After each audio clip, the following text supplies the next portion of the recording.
Queridos irmãos, queridas irmãs, é um prazer estar aqui com vocês. Eu estive nesta casa no ano de 2011 e estou retornando hoje com muita alegria, porque quando aqui estive, a recordação que eu levo é de muito acolhimento, de muito carinho, de muito calor humano. E naquela ocasião viemos para falar sobre uma outra obra nossa, Centro Espírita, uma visão construtiva. E hoje, a convite do nosso querido Alberto, estamos para falar deste livro, cujo título já foi anunciado: Francisco, o Sol de Assis. Naturalmente, existem inúmeras obras que falam sobre Francisco de Assis. Temos algumas no meio espírita e temos muitas obras no meio católico. E também temos aqueles que, não sendo necessariamente espíritas ou católicos, mas universalistas, espiritualistas, também escreveram algo a respeito desse grande missionário. Então, a nossa intenção, ao escrever este livro, foi de contribuir para a preservação, para a manutenção da lembrança em torno da figura de Francisco. Não é uma obra que fale de São Francisco, mesmo porque nós espíritas entendemos que não existem santos. Claro que há almas que se santificaram e se santificam todos os dias, pela maneira como se desincumbem de suas tarefas, dos seus labores, pela maneira como vivem no chão do planeta, na sua vida de relação. Mas nós já entendemos que não existem santos. Quando Allan Kardec, em O Evangelho segundo o Espiritismo, faz questão de preservar esse tipo de nomenclatura, referindo-se particularmente a São Luís, a Santo Agostinho, é apenas para que a identificação fique mais fácil, mas não que Allan Kardec estivesse chancelando toda essa escatologia católica, todo esse processo de beatificação, de canonização, foi apenas para facilitar a nossa identificação e para que tivéssemos em mente a elevação dos espíritos que fizeram parte da falange do Consolador prometido. Me parece que esta foi a intenção do codificador. E para que possamos efetivamente entrar no tema, nada melhor do que recorrermos ao Livro dos Espíritos. Sabemos que hoje Francisco de Assis está desencarnado, né? Então, Kardec pergunta na questão 569, em que consistem as missões de que podem estar encarregados esses espíritos desencarnados. Elas são tão variadas que seria impossível descrevê-las, além de que não podeis compreender. Os espíritos executam a vontade de Deus e não podeis penetrar todos os seus desígnios. As missões dos espíritos têm sempre o bem por objeto. Seja como espíritos, seja como homens, eles estão encarregados de ajudar o progresso da humanidade, dos povos ou dos indivíduos, em círculo de ideias mais ou menos amplas, mais ou menos especiais, de preparar os caminhos para certos acontecimentos, de velar pelo cumprimento de certas coisas. Alguns têm missões mais restritas e de alguma sorte pessoais ou locais, como assistir os enfermos, os agonizantes, os aflitos, velar por aqueles de quem se fizeram guias, protetores, de os dirigir pelos seus conselhos ou pelos bons pensamentos que lhes sugerem.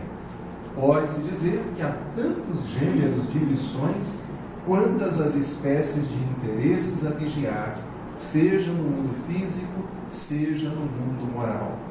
O espírito avança segundo a maneira pela qual ele cumpre sua tarefa.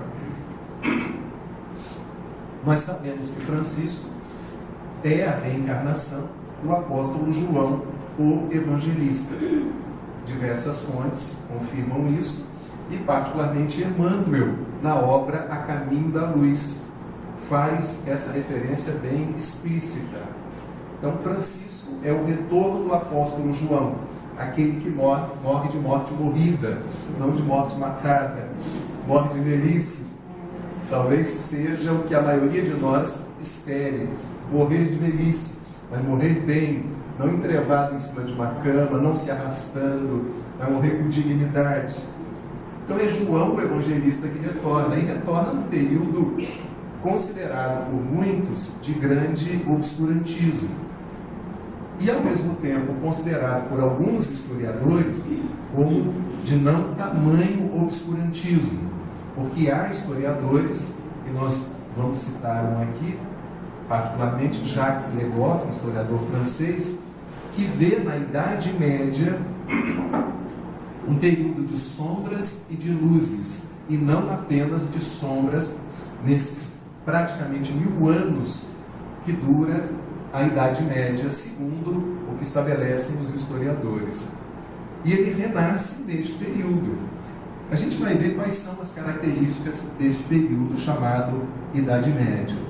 É importante, de início, lembrarmos aqui de uma frase de Leon Denis, que está no livro O Grande Enigma. E quem ainda não se deparou com a literatura de Leon Denis, vale a pena. Leon Denis tem obras profundas e belas. É considerado por muitos o continuador de Allan Kardec. Pelo menos quando Allan Kardec desencarna. Naturalmente existiam lá outros grandes colaboradores, Camille Flammarion, Gabriel Delany e alguns outros anônimos que não necessariamente escreveram livros. Nós sabemos que a falange do Consolador, segundo Arthur Conan Doyle, do livro A História do Espiritismo ou do Espiritualismo, como preferem outros, afirma que o Consolador prometido se desdobrava nos 2 planos. Havia os desencarnados e haviam os encarnados, promovendo aquilo que foi considerado como uma verdadeira invasão organizada. Os encarnados comandados por Allan Kardec e os desencarnados comandados pelo Espírito de Verdade, e numa escala decrescente, São Luís, que era o guia espiritual da Sociedade Parisiense de Estudos Espíritas. Então essa falange promove essa verdadeira invasão organizada. E Leon Denis fazia parte da pleiade de espíritos que se encontravam reencarnados. E há obras dele fantásticas. Por exemplo, Depois da Morte, que é a obra que foi lida por Eurípides Barçanufo e que sensibilizou Eurípides para a procura da doutrina espírita. Nós temos o Problema do Ser, do Destino e da Dor, que é outra obra profunda, e é uma das 2 obras que o nosso amigo aqui de Niterói, José Raul Teixeira, mais aprecia dentro da literatura espírita, junto com a obra Ave Cristo, na qual ele é um dos personagens lá do romance de Emmanuel.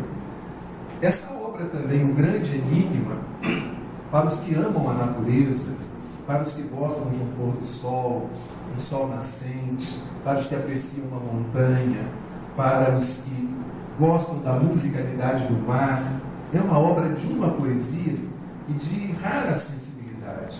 É muito difícil ler O Grande Enigma e não se emocionar com aquilo que esse poeta e filósofo escreveu nas páginas dela. E diz Denis que a alma pura comunga com a natureza inteira. Ela se embriaga com os esplendores da obra infinita, os astros do céu, as flores do prado, a canção do riacho, a variedade das paisagens terrestres, os horizontes longínquos do mar, a serenidade dos espaços, tudo lhe fala uma linguagem harmoniosa. Naturalmente, Francisco de Assis não pode ser, dentro do pensamento espírita, catalogado como um espírito puro, porque puro só Jesus. Questão 625, o nosso guia e modelo é Jesus. Há na literatura espírita referências de que Kardec é a chave e Jesus é a porta. com o entendimento da doutrina espírita, abrimos essa porta chamada Evangelho, essa porta chamada leis naturais, leis que regem o universo. E não temos nenhum tipo de idolatria em torno da figura de Allan Kardec, porque não cabem idolatrias no meio espírita. Entendemos que todos são espíritos em evolução. E mesmo o codificador, os seus biógrafos, Zeus Van Tuyl e Francisco Thyssen, na obra de 3 volumes publicada pela FEB, afirmam no prefácio de uma delas que, ao falarem de Allan Kardec, eles não tinham a intenção de idolatrar, de enaltecer demasiadamente a figura do codificador, e que não tinham a intenção de colocá-lo acima do bem e do mal. Allan Kardec foi um homem do seu tempo e simultaneamente à frente do seu tempo. Então nós vemos, quando falamos de Kardec, que entender Kardec, entender a codificação, nos dá elementos para entender todos esses vultos que passaram pela Terra, todas as suas missões. E em momento algum, escrevendo sobre Francisco, como falamos de início, desejamos reproduzir esse pensamento da existência de um santo, porque o próprio Francisco, cotidianamente, frequentemente, dizia que não era santo, e enumerava, inclusive, suas imperfeições, para que não houvesse em torno dele nenhum tipo de enaltecimento, idolatria irracional. E a gente tem que ter muito cuidado, porque às vezes o companheiro começa a falar, começa a escrever, tem uma mediunidade ostensiva, e se cria em torno dele uma entourage de adoradores. E isso é muito perigoso. O nosso farol, o nosso guia é Jesus Cristo. É nele que a gente se fia, é nele que a gente se baseia. E Allan Kardec nos ajuda a entender Jesus. Então tenhamos cuidado para não pormos Kardec acima de Jesus, Joana de Anjos, Emmanuel, porque aí a gente está cometendo uma distorção. Ele é o nosso farol, é nele que a gente tem que se basear, é na figura do Cristo, porque com ele não existem decepções. Sem ele a gente vai construir ídolos humanos, ídolos com pés de barro, ídolos que vamos pôr em andores de procissão, em altares de procissão, e vamos nos decepcionar. E depois a gente vai dizer assim: me decepcionei com fulano, por isso que eu deixei o movimento espírita. Então você, na verdade, fez uma leitura equivocada de fulano. Na verdade, nós nos decepcionamos com as nossas próprias construções. E depois acusamos o outro. Se o outro não disse que era humilde, que era simples, que era desapegado, então fui eu que li fulano dessa maneira. Então, na verdade, é uma autodecepção e não uma decepção com fulano. E quantos já se decepcionaram conosco também? E se formos nos deter nas falhas que possuímos, a gente não caminha. E se formos procurar as falhas dos outros, a gente não tem mais amigo, não tem mais companheiro de ideal, porque todos nós carregamos imperfeições. Então, Francisco não é uma alma, não é um espírito puro, de acordo com a escala espírita, a partir do item 100. É um espírito superior. Mas podemos dizer que Francisco, assim como Joana, Emmanuel e Eurípides, são espíritos maduros, amadurecidos do ponto de vista psicológico. Espíritos que naturalmente superaram os visgos do ego. Espíritos que desenvolveram um self, esse eu profundo, que refletem as leis de Deus na própria alma. Espíritos que se libertaram das nossas mesquinharias, desse egoísmo grosseiro com o qual a gente ainda se vê a braços. Né? Então, Denis está presente também na abertura do nosso trabalho. Então, algumas características da Idade Média, como falamos de início, a gente vai ter a Idade Média como uma sociedade dividida em classes: a nobreza, o clero e os servos. Na verdade, procurando na cultura dos diferentes povos, a gente sempre vai encontrar de uma forma ou de outra, divisão em classes sociais. Né? Da mesma forma que os que são educadores sabem disso, que sempre tivemos uma escola para a elite e uma escola para o povo iléu, para a plebe rude e ignara, como se diz no popular. Então a sociedade em classes não é um privilégio da Idade Média, desses 1000 anos. E vamos encontrar uma sociedade, do ponto de vista eclesiástico, muito distanciada do cristianismo primitivo. Muita pompa e circunstância, muitos conchavos dos nobres com o clero, com os cardeais, com o papa, com os padres, naturalmente para fazer valer seus interesses de poder, interesses econômicos e muitas doenças incuráveis.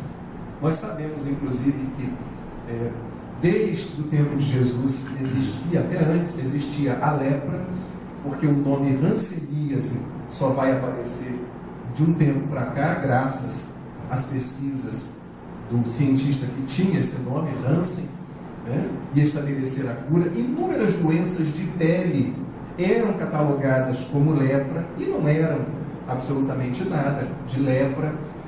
Existiam os vales dos leprosos. Sabemos que o leproso era obrigado, quando diagnosticada a doença em si, a pôr um sino no pescoço, para que todo mundo soubesse e se afastasse dele. E é interessante porque Francisco, se de início ele tem uma certa reserva com os leprosos e foge dos leprosos, num determinado momento, há uma história que certamente vocês já ouviram, de que ele se depara com um leproso e não consegue se evadir da presença dele. E se aproxima e beija os pés desse leproso, e beija o rosto. E quando, num determinado instante, ele olha, o leproso se transfigura, e algumas fontes dizem que era Jesus. Outros preferem dizer que havia ali um símbolo, ou seja, me veja nos leprosos, me veja nos doentes, me veja nos enfermos de todos os matizes, me procure entre as pessoas desvalidas, necessitadas, me veja sempre. Da mesma forma como Madre Teresa de Calcutá dizia, que todo necessitado era Jesus pedindo uma esmola, era Jesus pedindo um copo com água, pedindo um pedaço de pão. Então ela via em todos aqueles que padeciam de privações a figura de Jesus, obviamente se remetendo àquela passagem evangélica: tive sede e me deste de beber, tive fome e me deste de comer, estive nu e me deste roupa, estive preso e fostes me visitar.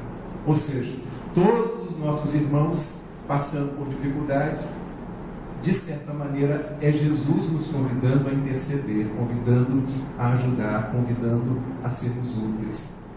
E Francisco, para escândalo das pessoas do seu tempo, andava de braços dados com os leprosos, e alguns ele beijava até na boca. Mas, gente, não era esse beijo de língua cinematográfica, pequenos selinhos, né? Porque amava-os. E é muito comum, quando a gente ama alguém, seja do sexo oposto, do mesmo sexo, a gente beijar. Se não fazemos o selinho costumeiro aqui, como em alguns outros povos é mais característico, mas a gente beija no rosto, a gente abraça, a gente quer afagar, não deseja se apartar da convivência com essas pessoas queridas. Então é uma manifestação de ternura, de apreço, o beijo, né? E as principais reuniões dos franciscanos, ao tempo de Francisco e logo após, eram sempre nos leprosários. Curioso isso. Então há uma associação direta entre o franciscanismo e os leprosos. E as primeiras criaturas cuidadas por Francisco serão os chamados leprosos. Tá? Nesta sociedade, então, onde inúmeras doenças aconteciam e não eram debeladas, não eram curadas, estava lá Francisco. Vamos ter também a criação da Inquisição. E Francisco não teve nenhum problema com a Inquisição. E vale lembrar, gente, que Francisco não queria criar ordens, porque 3 ordens foram criadas. A ordem dos frades menores, aonde 3 coisas eram fundamentais: pobreza, obediência e castidade. Né? Os frades menores não tinham uma vida sexualmente ativa. A segunda ordem, a ordem das claristas, em função de Clara ter procurado Francisco e desejar seguir a Francisco. E a terceira, a ordem secular, em que as pessoas podem se casar, podem ter uma vida íntima, uma vida sexualmente ativa e serem piedosos, serem cristãos. E muita gente, hoje em dia, pertence a essa chamada, principalmente no meio católico, ordem terceira. Então se casa, tem filhos, tem uma família. Ele cria essas ordens por uma necessidade, por uma imposição da conjuntura política da época. Quando ele vai ao Papa Inocêncio III pedir a autorização para poder pregar o Evangelho, viver de forma desapegada, ele cria uma bula, ele cria algumas regras para essa ordem. Do contrário, o Papa não a aprovaria. E cria a ordem dos frades menores, dos irmãos menores. Mas Francisco nunca foi padre. Francisco não cursou seminário teológico. Francisco era um nobre, um filho de família nobre, que decidiu viver conforme os princípios do Evangelho, usando uma roupa muito simples, e teve que criar algumas regras porque muita gente decidiu segui-lo. Então, como organizar aquele batalhão de gente? Como estabelecer a ordem, a harmonia? Era necessário ter alguma regra, alguma disciplina. Então, os primeiros precisavam ser obedientes, castos e pobres. E seus primeiros discípulos, embora ele nunca tenha desejado ter discípulos, diga-se de passagem, todos os seus biógrafos são unânimes em afirmar isso, mas os primeiros seguidores, vamos dizer assim, eram inclusive pessoas muito ricas. O chamado Frei Bernardo era um homem de uma grande escolaridade, era um homem de grandes posses e que abandona tudo para acompanhar Francisco na reconstrução da igrejinha de São Damiano. Porque sabemos, pelo filme Irmão Sol e Irmã Lua, sabemos pela própria literatura espírita, que ele ouvia uma voz convidando-o a reconstruir uma igreja. E num primeiro momento ele entende que aquela igreja era a igrejinha abandonada de São Damiano. E vai lá e faz uma campanha pelas ruas de Assis para que dessem pedras para ele. Interessante que a gente faz campanha vendendo rifa, faz o almoço. Se nós fizéssemos uma campanha pedindo pedras, iam dizer que a gente é louco de pedra. E foi exatamente o que acabou acontecendo com ele. Acharam que ele estava louco. Ele havia perdido o juízo, porque era um jovem rico. Né? Era um jovem que era chamado de jogral, porque adorava poesia, adorava música, servia bons vinhos para os seus amigos. Assim como a gente quer dar o melhor para as pessoas que estão à nossa volta, ainda mais as pessoas queridas. E de repente esse jovem resolve abandonar tudo. Francisco é o nome que seu pai dá para ele, porque tinha relações comerciais com a França. E também a sua mãe, Dona Maria Picadilly, Dona Maria Pica, era também francesa. E ele aprende o francês com a mãe. Só que a mãe o batiza com o nome de Giovanni, o nome de João.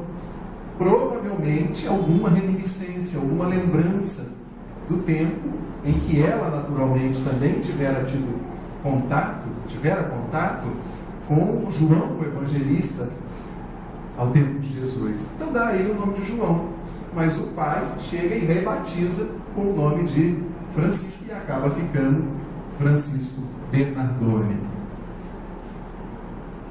Emmanuel fala também para a gente, em A Caminho da Luz, que se a Inquisição apenas sequestrasse os bens, ou apenas aprisionasse as pessoas consideradas hereges, estava de bom tamanho.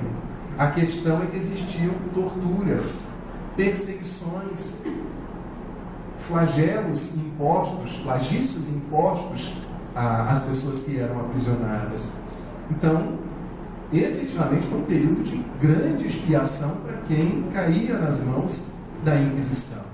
Nós aprendemos com o Evangelho segundo o Espiritismo que toda expiação é uma prova, mas nem toda prova é uma expiação. As provas normalmente são os testes, as dificuldades do cotidiano, que todo mundo passa. E todo mundo passa porque o mundo é de provas e de expiações. Então não adianta querer ter um casamento de mundo de regeneração. Porque os casamentos, na sua grande maioria, são de provas e expiações. Não adianta querer um clima de mundo de regeneração, especialmente em janeiro de cada ano, que é aquele calor gostoso, anejo, né? Todos nós experimentamos. Não adianta querer salário e trânsito de mundo de regeneração, e nem agência bancária, porque a gente vai continuar encontrando características de mundo de prova e expiação. Emmanuel afirma, através de Chico Xavier, que efetivamente só seremos mundo de regeneração no final desse milênio. Então a gente vai desencarnar, vai voltar a reencarnar, vamos andar de aeróbus, tomara que a gente tenha o vale transporte para poder andar.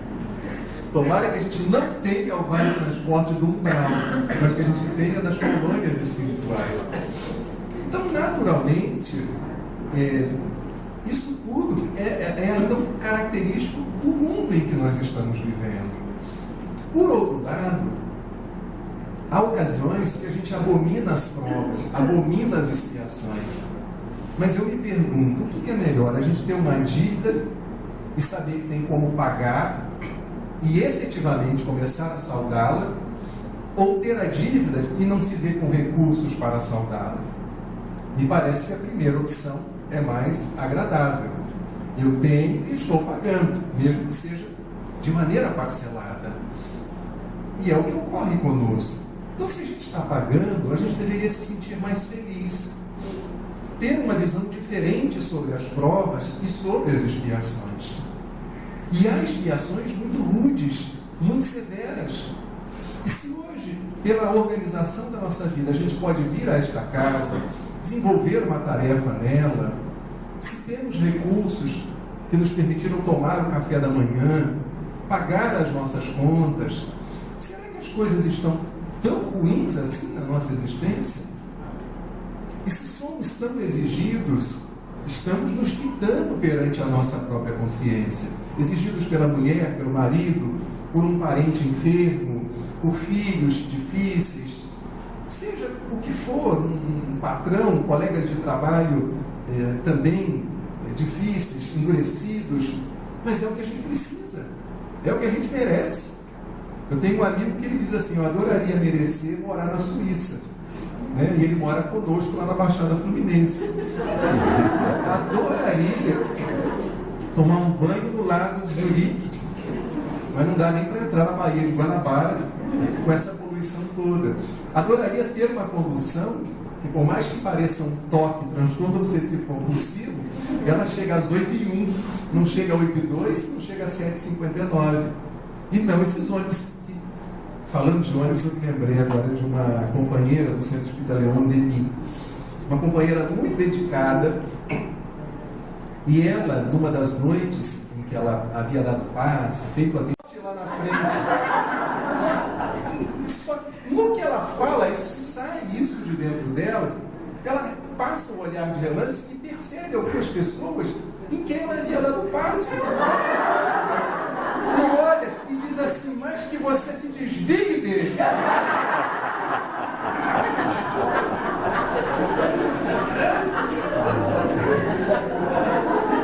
Aí as pessoas olham assim, né? Compreendendo que ela estava indignada, mas não queria um mal do motorista. Coisas de espírito em provas e expiações. Com relação às cruzadas, nós tivemos 8 grandes cruzadas, até cruzadas de crianças que foram martirizadas. E as cruzadas foram criadas não exatamente para conquistar ou reconquistar o sepulcro de Jesus, que na altura do campeonato já não era mais o sepulcro de Jesus. Como efetivamente a Jerusalém do tempo de Jesus, hoje já está destruída ou soterrada, tantas mudanças naquela geografia, naquelas paragens.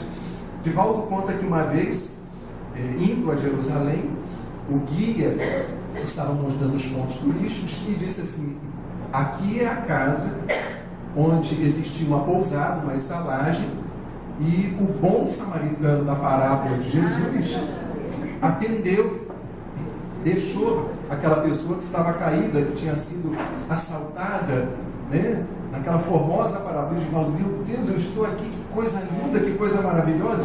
E nisso aparece Joana de Ângeles e diz: meu filho, quanta ignorância! Isso é uma história narrada por Jesus, isso não aconteceu. E aí a ficha cai e ele se dá conta de que estava muito entusiasmado, excessivamente entusiasmado. E o objetivo das cruzadas foi desafogar um pouco a população europeia, botar gente no fronte de batalha para morrer, porque com o advento das cidades, do comércio, com aquele início do capitalismo, né, vão surgir os primeiros banqueiros, que na verdade eram cambistas, porque de feudo para feudo havia uma moeda específica. E muitos cambistas começaram a aparecer, acumulando moedas e facilitando a troca e ganhando algum percentual em cima dessa troca, como hoje nós temos as casas de câmbio, né? Então, neste período, muita gente vem para as cidades. Começa a existir uma sofisticação em termos de trabalho, e essas pessoas que vinham para as cidades vinham para morar nas condições mais delicadas, mais injustas. Então era necessário que os reis botassem bastante gente para a guerra, para as cruzadas, ou nas guerras entre as cidades vizinhas, porque existia isso, como existia entre as cidades gregas, para ampliação dos domínios territoriais, para que muita gente morresse. E morrendo, as cidades ficassem desinchadas. Esse era um dos grandes objetivos das cruzadas. Surgem as universidades, principalmente em Bolonha, na Itália, Paris, França, Oxford, na Inglaterra. E o surgimento das universidades também vai criar dentro da ordem dos frades menores um grande problema. Porque para Francisco, um frade não precisava ser intelectualizado. Esse grande lema que nós temos no meio espírita, de amar e instruir, conforme o Espírito de Verdade disse, em 1861, espíritas, amai-vos, eis o primeiro ensinamento, instruí-vos, eis o segundo. Para Francisco, o mais importante era seguir o Evangelho. Não era adepto de livros. Há quem diga que ele conhecia um pouco do francês, um pouco, provavelmente, de latim, aprendido com os padres, mas não era um espírito letrado. Não trazia essa característica da intelectualidade.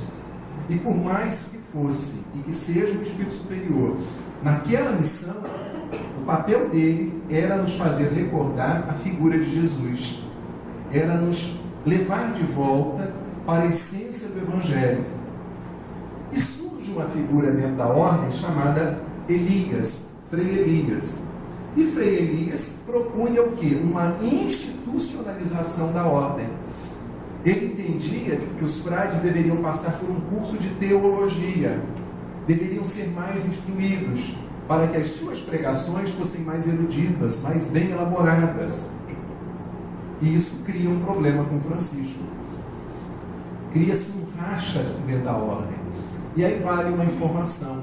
Divaldo Franco, médium, e Nilson de Souza Pereira, seu grande amigo desencarnado, fundadores da Mansão do Caminho, pertenciam a essa ala do Frei Elias.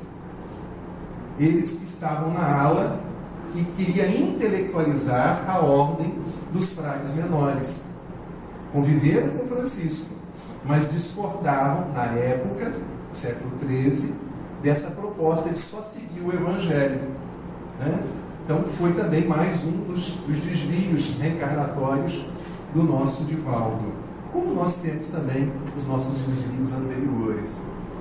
Então essa institucionalização, ela só vai deixar de causar aborrecimento a Francisco quando Clara chega para ele e diz assim: Pai Francisco, o senhor diz que nós devemos ser desapegados, devemos ser pobres, que essa é uma condição para que a gente seja livre, porque quanto mais bens nós tivermos, quanto mais posses nós tivermos, mais prisioneiros nós seremos das coisas deste mundo. Então a ordem que o Senhor criou já não lhe pertence mais, porque se o Senhor tratá-la como se ela lhe pertencesse, será uma forma de apego. Então ele tem um insight, e a partir dali começa a transferir toda essa direção da ordem efetivamente para esses outros frades que desejavam institucionalizá-la, mesmo contrariado. Vale lembrar também, gente, que se existiu, conforme o filme mostra, um amor entre Clara e Francisco, se de início existiu alguma coisa da ordem homem e mulher, isso foi sublimado. Por quê? Porque não estava na programação dos dois um matrimônio, o casamento.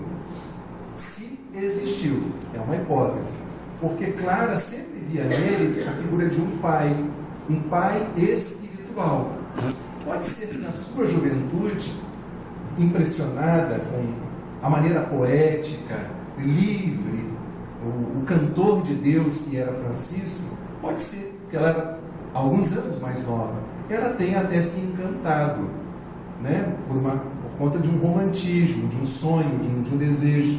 Mas ao longo da convivência, o sentimento que vai manter essas duas almas será um sentimento fraternal, e não um sentimento de homem com mulher, de mulher para homem, tá? Pelo menos é o que a gente consegue entender lendo as biografias.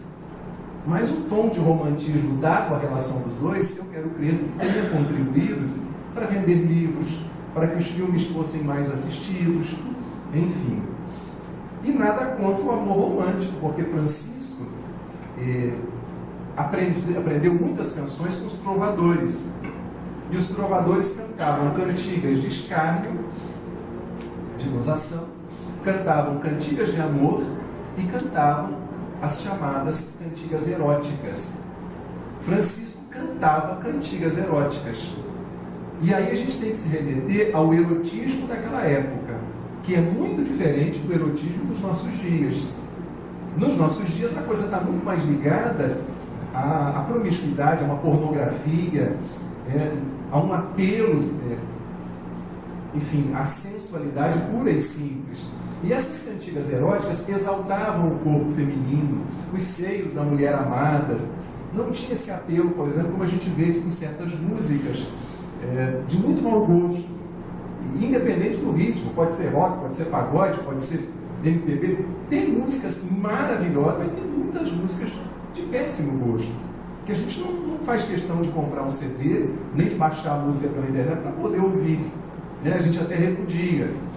E Francisco cantava essas cantigas. Prestes a morrer, os frades todos chorando em torno dele, e já que ele propunha uma vida baseada na alegria, porque nesta época, a vida nos conventos e nos mosteiros era uma vida em que o riso, vide o filme de Humberto Eco, O Nome da Rosa. O riso era sinônimo de algo demoníaco, diabólico. E Francisco vem cantando a natureza, cantando as flores, cantando o riacho, irmã água, irmão fogo, irmão céu, irmãs andorinhas. Vem cantando isso tudo com uma alegria muito grande. Ele faz um contraponto com a tristeza proposta pelo clero em plena Idade Média, propondo uma vida religiosa com muita alegria, mostrando que a gente pode ser pobre, casto, obediente, ou mesmo casado, tendo uma vida sexualmente ativa, mas sem essa tristeza mórbida. O que nos faz lembrar do espírito Marco Prisco, quando escreve através de Divaldo, no livro Momentos de Decisão, dizendo que Ciso, cara fechada, não expressa saber, mas tormenta íntima. E há pessoas que acham, né, que quanto mais sisudas elas forem, mais vão considerá-las sábias em espiritismo, um poço de sabedoria. E aí não estamos falando de rir de qualquer coisa, estamos falando de rir das coisas visíveis, de sermos mais leves. Quem encontra um tesouro se felicita com este achado. E o que é o espiritismo senão um grande tesouro nas nossas vidas, um grande libertador de consciências? E era essa a intenção de Francisco ao propor alegria. Quando um frade estava chorando, ele dizia: olha, eu vou te ouvir, mas se você continuar chorando, vai chorar longe de mim. Porque o Evangelho é um cântico de alegria, é a boa nova. Então, prestes a morrer, ele disse para os discípulos, todos chorosos lá, lacrimejantes: olha, eu posso me levantar daqui, casar, ter muitos filhos, e vocês vão ter uma surpresa comigo. Então era uma figura profundamente humana, sensível, com muita empatia, se punha no lugar do outro. E sendo ele a reencarnação de João Evangelista, foi discípulo de um mestre da alegria, que foi Jesus. O próprio Kardec, quando é desenhado, pintado daquele modo, circunspecto, primeiro, provavelmente eu não sou retratista nem estudante de fotografia, mas não deveria ser muito comum retratos de pessoas indo de uma orelha a outra. E outra, Kardec, na intimidade, era extremamente jovial. Contava ditos gauleses, anedotas edificantes. Narram, inclusive, os seus contemporâneos, que às vezes recebia os amigos para jantar em sua casa. Não sei se ele se aventurava como chefe, se era bom de tempero, se era bom na cozinha, mas trazia isso quem narra é um dos vice-presidentes dele, Pierre Gaëtan Lemarie, que ele, num determinado momento, trouxe uma bandeja, essas com tampa esférica, E quando ele tirou, era um minúsculo galeto, que ele repartiu em partes iguais para todo mundo em torno da mesa, segurando o riso. E não poderia ser diferente, porque ele foi, durante 30 anos, educador da infância e da juventude. Como pode alguém lidar com crianças e ser sisudo, ter aquela cara tonha? Kardec tinha sua ponta de vaidade. Ele usava uma pera para esconder uma verruga no queixo. Assim como Chico usava peruca, e como Divaldo entra para o banho com o cabelo branco e sai com os cabelos escurecidos. É um fenômeno, fantástico. Mas não é um fenômeno mediúnico, é um fenômeno químico. Porque usa o shampoo, e aparece. E tantos outros nossos companheiros usam um terno assim, assado, e nós sabemos que a vaidade está na cabeça de cada um. A pessoa pode estar muito bem trajada e ser uma criatura despojada, simples, e pode estar vestida de andrajos e ser um poço de... Eu tenho alguma coisa com um morador de rua, porque todas as vezes que eu me aproximo de um morador de rua, eu levo um chega para lá. É muito curioso. Numa ocasião, abordando um morador de rua, tinha comprado uns pães na padaria para viver uma de franciscana. Vou distribuir pães. Então, eu cheguei perto de um homem que estava dormindo, acordei, ele disse: aceita um pedaço de pão, um pão francês. Ele: pão com quê? Isso é pão. O senhor me acorda para me oferecer um pão sem nada a ver? Nem mortadela, nem manteiga. Eu não estou com dinheiro, eu só pude comprar esse. Sai daqui, vai acordar outro. Botou para correr. O outro que eu fui oferecer pão falou: se não for macarrão com carne assada, não aceito. É incrível. Em uma ocasião, meu filho caçula, indo comigo, Estevão, o nome dele, disse assim: pai, você dá o pão para o morador de rua, mas por que você não conversa com eles? E aquilo foi um soco no estômago, Porque eu estava crente que era a reencarnação do próprio Francisco. Eu não dava atenção, toma esse pão e vou embora. Né? Como quem se desincumbe de uma tarefa para desencargo de consciência. E nenhuma atenção. E muitas das vezes a pessoa precisa desse pão do afeto, o pão da atenção, o pão do olho no olho. E eu distribuí o pão e saía correndo. E o meu filho, na ocasião com 7 anos, me disse isso. A gente estava fazendo o evangelho no lar. Agora eu tento até carregar o morador no colo, mas continuo me dando cotovelada. Né? Mas eu chego lá. E havia também um movimento laico e pauperista. Não foi Francisco apenas quem propôs um retorno às origens. Nós vamos encontrar na França, no sul da França, os cátaros, como escreveu muito bem Hermínio Miranda, saudoso Hermínio, já desencarnado, no livro Os Cátaros e a Heresia Católica. Então, esses cátaros propunham uma ligação direta com Deus, sem intermediários. Da mesma forma, Lutero, num outro contexto, ao fazer a tradução da Bíblia para o alemão, para que todos pudessem ter acesso, Lutero com o protestantismo, Lutero com seu desejo também de retorno às bases do cristianismo. Então, esses cátaros foram sufocados pelo papado. Porque se a moda pegasse e todo mundo resolvesse ter um acesso direto à Bíblia, tirar suas próprias conclusões, o que poderia acontecer com a hierarquia das igrejas?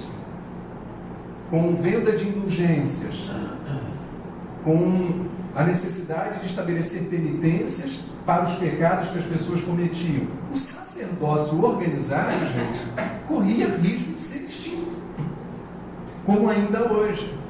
Por isso é necessário manter a massa na ignorância.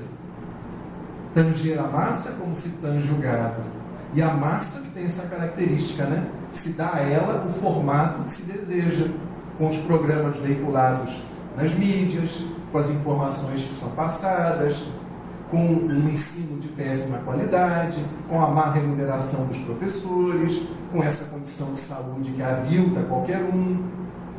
Então é necessário uma carga tributária extrema, sem que isso retorne em forma de benefícios sociais. Então é necessário para que a massa continue sendo moldada, como está lá na música do Zé Ramalho, né? Admirável Gado Novo. Mundo novo ou gado novo? Mundo novo? Gado novo? Ok. Então esse movimento laico e pauperista, ele foi dizimado. Quais eram as características do catarismo? Cátaro quer dizer puro, dos que pregavam uma vida de pureza, né? Em termos do Evangelho. Vestimentas simples, alimentação frugal e não carnívora. Não que isso fosse condição sine qua non, mas era importante, segundo o catarismo, ter esse tipo de alimentação. E vale lembrar também uma coisa que eu ouvi certa feita, não sei se contei aqui quando vim em 2011, do médico Júlio César Grande Ribeiro, o Julinho. Não sei se alguém teve a oportunidade de conhecer o Julinho. O Julinho, inclusive, nós temos aqui em Niterói, eu acho que a Leni Marilda era muito próxima do Centro Espírita Leôncio de Albuquerque. Leni Marilda era muito próxima do Julinho, esse médium que viveu em Vila Velha, médium de efeitos físicos. Julinho prestou muito serviço ao movimento espírita. Há inclusive uma separata do Reformador específica sobre evangelização infantil, em que é ele e Divaldo respondendo, sob a inspiração, um de Joana e o outro, se não me falha a memória, de Bezerra de Menezes. E Julinho, então, se orientava muito com o Chico Xavier. E uma vez, indo ao Uberaba, Julinho não comia carne há mais de 20 anos. E foi a Uberaba, num tempo em que dava para entrar na casa do Chico, conversar com o Chico. E sentado na sala, de repente Julinho começa a sentir um cheiro característico de um bife acebolado sendo preparado. E começa, né? Nossa, Chico, que cheiro, né? E Chico, Julinho, é o bife que eu mandei preparar pra gente, pro nosso almoço. Aí ele já começou a ficar meio cismado. Começou a pensar, será que os espíritos não disseram pro Chico que eu sou vegetariano há mais de 20 anos? Né? Começou a confabular com os botões dele. Nisso veio o bife. E Chico, então, resolveu até cortar o bife para Julinho em vários pedacinhos. Falou, Julinho, eu vou até espetar aqui o primeiro pedaço para você. E foi na direção da boca do Julinho. E Julinho, Chico, você me desculpa, Chico, realmente o bife está cheirosíssimo. Está assim, parece que está delicioso. Mas eu preciso te dizer uma coisa, Chico, há mais de 20 anos eu não como carne. E eu resolvi fazer essa opção por causa das reuniões de materialização, de efeitos físicos. E tem mais, Chico, eu li, você escreveu. Você escreveu que a gente não deve se alimentar nem das vísceras, nem dos despojos dos nossos irmãozinhos inferiores. Aí Chico abaixou o óculos e disse assim, Julinho, quem escreveu foi Emmanuel, não fui eu não. E aí ele comeu, cara, voltou a ser carnívoro. Chico o convenceu. Porque Chico era carnívoro, Divaldo é carnívoro. Mas, gente, quem quiser ser vegetariano, pelo amor de Deus, que seja, que sem culpa. Mas também não fique culpando o carnívoro, deixa o carnívoro. Mas se somos carnívoros, não vamos comer também feito feras na mesa. Quando o rádio já não aguenta mais, daqui a pouco está saindo carne, está indo pela boca, está vomitando. Vamos ter moderação, né? Porque o garfo é uma arma, ele também mata. Vamos tentar comer para viver, ao invés de viver para comer. Quantas doenças ligadas à obesidade, quantos transtornos alimentares vêm também por causa de uma gula. A pessoa não se satisfaz, come, é uma compulsão. E às vezes a fome dela não é de comida, é uma fome de outra ordem. Ela está precisando buscar um outro tipo de alimento para se nutrir e preencher suas carências. As compulsões normalmente indicam vazios, questões que não estão sendo trabalhadas, percebidas, melhor encaminhadas, resolvidas. Né? Vale lembrar que tudo que os franciscanos recolhiam nas suas peregrinações, e muitos trabalhavam e trocavam o trabalho por alimentos. Não eram necessariamente remunerados monetariamente, eram remunerados com alimentos, com frutas, com tudo o que eles pudessem levar para a comunidade. Além do riso ser um contraponto com a tristeza predominante na Idade Média e veiculada pelo clero como uma característica importante para ser um santo, né? Duas coisas eram fundamentais: ser virtuoso, não era necessário fazer milagre, mas era ser virtuoso e ser triste, contemplativo. Francisco era virtuoso, mas não era contemplativo. Embora tenha tido inúmeros momentos místicos de êxtase espiritual, chegando inclusive a receber nas mãos, nos pés, algo próximo dos estigmas do Cristo, tamanha sua identificação com a figura de Jesus, mas ele propunha uma vida para além do monastério, uma vida com o povo. Ele não acreditava que alguém isolado do mundo, alguém que levasse uma vida celibatária, segregada da vida social, poderia se tornar uma criatura virtuosa. Então ele propõe um estilo de vida com o outro, para o outro, nas relações interpessoais. Abstinência sexual, renúncia à propriedade pessoal. Muitos desses nobres franceses que aderiram, que eram cátaros, venderam suas propriedades ou partilharam as suas grandes propriedades para uma vida comunitária. Prática da não violência, recusa o hábito de mentir. Perguntaram certa vez a Chico: Chico, você mente? E ele respondeu: como diz Emmanuel, às vezes a gente precisa adiar a verdade. Será um eufemismo, gente? ou não. Faz lembrar uma obra de André Luiz. O marido da mulher lá havia se suicidado e ela não tinha notícias, e durante o sono promoveram o encontro dos dois. E nesse encontro ele disse que estava bem, que ela obteria notícias, e depois, terminado, André Luiz questiona os mentores: como pode? Então vocês mentiram para ela? Não, Chico, não, André. A nossa irmã está preparada para o consolo, mas não para a verdade. Então, às vezes, a gente tem que adiar a verdade. Não recebiam remuneração pelo sacerdócio. Esses movimentos serviram de inspiração, gente, para Francisco. Olha que coisa linda aqui que eles faziam. Viviam do trabalho manual, impunham as mãos para batizar, eram reencarnacionistas, rejeitavam a divindade do Cristo. A divindade no sentido de divinizar, idolatrar a figura do Cristo. Porque a figura do Cristo que vai predominar na Idade Média é do Cristo crucificado. E Francisco era adepto do Cristo descrucificado. O Cristo alegre, o Cristo humano, o Cristo parceiro, o Cristo que conhece nossas dificuldades e nos acompanha no dia a dia da vida.